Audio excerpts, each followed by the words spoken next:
parlant, dans le cadre de ce qui nous intéresse aujourd'hui, on est au Cameroun, lorsque les politiques viennent vous parler de transition, la transition est le plus évoquée par le pouvoir en place, c'est-à-dire le RDPC, par ceux-là qui jugent que même si on veut faire un changement au Cameroun, on n'a pas besoin de violence, on n'a pas besoin de secouer le pays, on n'a pas besoin de brusquer les choses, un peu comme avec la décentralisation. Vous voyez le truc?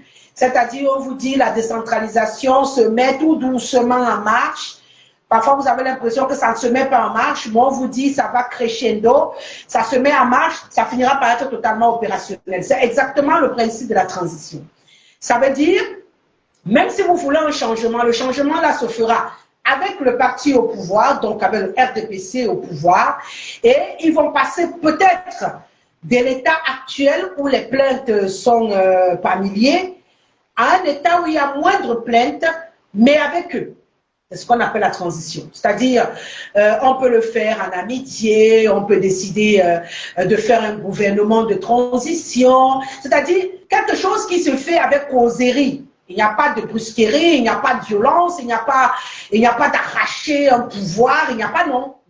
Le pouvoir reste aux mains de ceux qui le détiennent, mais on fait quelques réajustements pour que tout le monde soit content. C'est ce qu'on appelle la transition. Donc, si vous décidez de voter la transition, c'est ce que vous êtes en train de voter. Ça veut dire on reste sur le pouvoir en place, ou même si on décide de changer de président, ça sera un président proche du pouvoir en place. Je ne sais pas si vous comprenez. Ça veut dire dans la transition qui vous est proposée, soit on garde le même parti, donc le même président, Paul Biya, au pouvoir.